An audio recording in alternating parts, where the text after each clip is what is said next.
Update एक महत्वपूर्ण दिन। विश्व आदिवासी दिवस 9 अगस्त। विश्व आदिवासी दिवस हर साल 9 अगस्त को मनाया जाता है। यह दिन दुनिया भर में स्वदेशी आबादी के बारे में जागरूकता फैलाने और उनके अधिकारों की रक्षा के लिए भी मनाया जाता है। वे जिन स्थानों पर रहते हैं, वे दुनिया की लगभग 80% जैव विविधता का घर हैं। यह दिन दुनिया के पर्यावरण की रक्षा के लिए उनके द्वारा किए गए योगदान को भी मान्यता देता है। भारत में स्वदेशी आबादी को अनुसूचित जनजाति के रूप में भी जाना जाता है। संयुक्त राष्ट्र ने 23 दिसंबर 1994 को 9 अगस्त को दिवस के रूप में मनाने के लिए एक प्रस्ताव पारित किया। इस दिन ने 1982 में स्वदेशी आबादी पर संयुक्त राष्ट्र कार्य समूह की पहली बैठक को चिह्नित किया। 2024 का विषय protecting the rights of indigenous peoples in voluntary isolation and initial contact है। अपडेट 2 पुस्तकें। योद्धा कर्मयोगी एकनाथ शिंदे पुस्तक का शुभारंभ, जिसमें उनके जीवन और राजनीतिक यात्रा शामिल। मुख्यमंत्री एकनाथ शिंदे के जीवन पर आधारित पुस्तक योद्धा कर्मयोगी एकनाथ शिंदे का उद्घाटन किया गया। समारोह में राज्यपाल सीपी राधाकृष्णन, दोनों डिप्टी सीएम देवेंद्र फडणवीस और अजित पवार मौजूद थे। यह पुस्तक शिंदे के संघर्षपूर्ण जीवन और राजनीतिक जीवन में उनकी सफलता पर आधारित है। पुस्तक में उनके जीवन की महत्वपूर्ण घटनाओं का भी उल्लेख किया गया है। शिंदे के पिता, पुत्रवधू और पोता भी मौजूद थे। अजित पवार ने अपने भाषण के दौरान शिंदे की तारीफ की। उन्होंने कहा कि सत्तारूढ़ पार्टी को छोड़ना और 2 अन्य गठबंधन सहयोगियों के साथ मिलकर नई सरकार बनाने के लिए सभी सहयोगियों को एकजुट करना आसान नहीं था। पवार ने कहा कि इसलिए शिंदे असली हीरो हैं। अपडेट 3 अर्थव्यवस्था। भारत का पहला टैग वाला अंजीर का रस पोलैंड को निर्यात किया गया। Purandar highlands farmers producer company limited tag Purandar अंजीर से बने अपने पुरस्कार विजेता अंजीर के रस को पोलैंड में निर्यात कर रही है। यह पहली बार है जब भारतीय अंजीर का रस यूरोपीय बाजार में पहुंचेगा। रेडी टू ड्रिंक अंजीर का रस, जिसे एक अनंतिम पेटेंट दिया गया है, पुरंदर हाईलैंड्स द्वारा निर्मित है और इसने महत्वपूर्ण मान्यता प्राप्त की है। पुरंदर के अंजीर, जिन्हें भारत के बेहतरीन अंजीर में से एक माना जाता है, एक जीआई संपत्ति है जो अपने मीठे स्वाद, आकार और पोषण संबंधी लाभों के लिए जाना जाता है। पुणे जिले के पुरंदर क्षेत्र से देश भर के खरीदारों द्वारा फुले पुरंदर कस्टर्ड सेब, रत्नदीप अमरूद और हरी मटर जैसे अन्य उत्पादों की भी अच्छी मांग है। अपडेट 4 अर्थव्यवस्था। आरबीआई अगस्त 2024 एमपीसी बैठक, रेपो दर 6.5% पर अपरिवर्तित। भारतीय रिजर्व बैंक आरबीआई के गवर्नर शक्तिकांत दास ने 8 अगस्त को द्विमासिक मौद्रिक नीति वक्तव्य की घोषणा की। रेपो दर को 6.5% पर अपरिवर्तित रखते हुए, जो बैंकों को अल्पकालिक ऋण के लिए केंद्रीय बैंक की दर है। गवर्नर ने यह भी कहा कि मुद्रास्फीति और विकास संतुलित तरीके से विकसित हो रहे हैं, हालांकि हमें खाद्य कीमतों के मोर्चे पर सतर्क रहने की जरूरत है।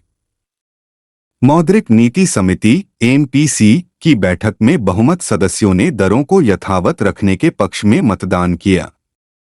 4 ने पक्ष में और 2 ने विरोध में मतदान किया। आरबीआई गवर्नर ने चालू वित्त वर्ष के लिए वास्तविक जीडीपी वृद्धि 7.2% रहने का अनुमान लगाया।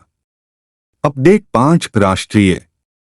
एयरबस के सहयोग से गति शक्ति विश्वविद्यालय ने अपना पहला कार्यकारी प्रशिक्षण कार्यक्रम आयोजित किया।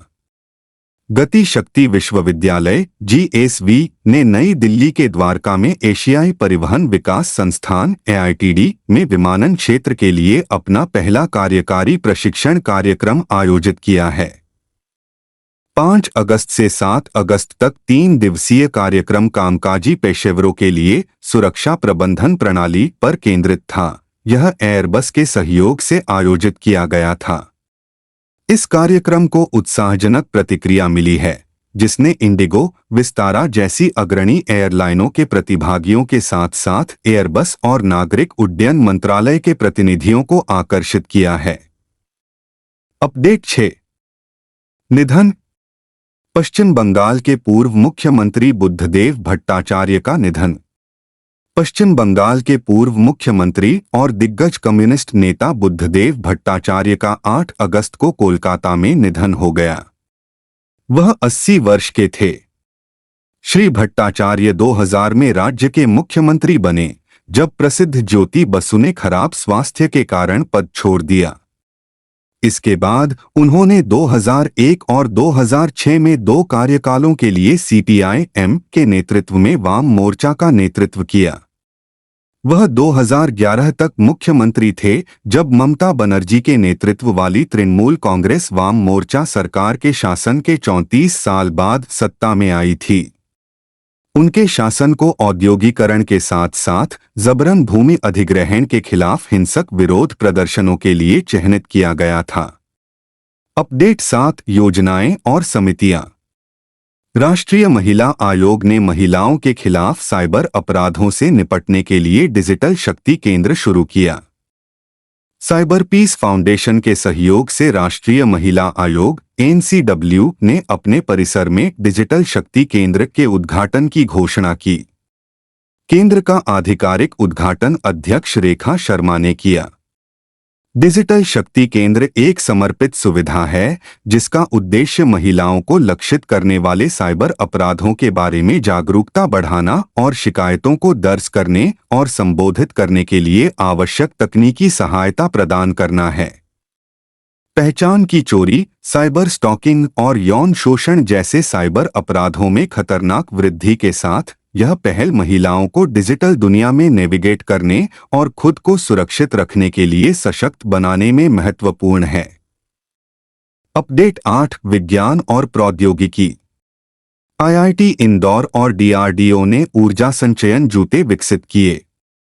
एक महत्वपूर्ण तकनीकी सफलता में भारतीय प्रौद्योगिकी संस्थान इंदौर (आईआईटी इंदौर) ने रक्षा अनुसंधान और विकास संगठन (डीआरडीओ) को ट्राइबोइलेक्ट्रिक नैनोजेनरेटर (TENG) आधारित शू सोल एनर्जी हार्वेस्टिंग यूनिट के 10 जोड़े वितरित किए हैं। ये जूते मानव गति से ऊर्जा का दोहन करने के लिए डिजाइन किए गए हैं, जो इलेक्ट्रॉनिक उपकरणों के लिए एक स्थायी शक्ति स्रोत प्रदान करते हैं। ये जूते प्रत्येक चरण के साथ बिजली उत्पन्न करने के लिए उन्नत ट्राइबो जोड़े, विशेष रूप से फ्लोरिनेटेड एथिलीन प्रोपलीन (FEP) और एल्यूमीनियम का उपयोग करते हैं। इस ऊर्जा को तब शू सोल के भीतर एक केंद्रीय उपकरण में संग्रहित किया जाता है, जो छोटे पैमाने पर इलेक्ट्रॉनिक सर्किट के लिए एक विश्वसनीय शक्ति स्रोत सुनिश्चित करता है। अपडेट 9। विज्ञान और प्रौद्योगिकी। चीन ने मस्क के स्टारलिंक को टक्कर देने के लिए उपग्रह समूह लॉन्च किया।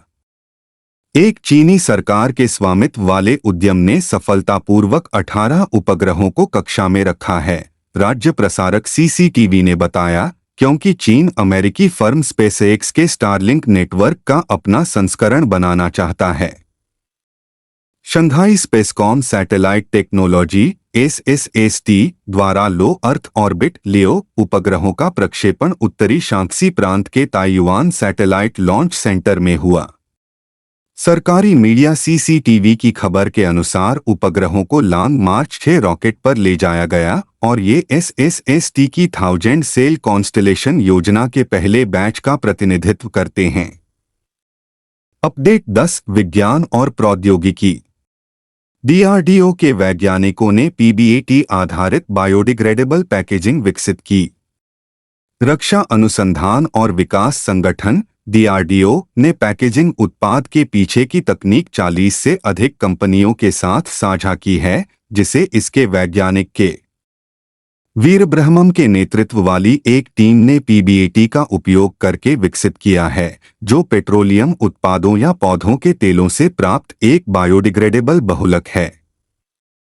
डीआरडीओ और उसके सहयोगी उत्पादन की अपेक्षाकृत उच्च लागत के बावजूद बायोडिग्रेडेबल बैग को लागत प्रभावी रखने के लिए प्रतिबद्ध हैं।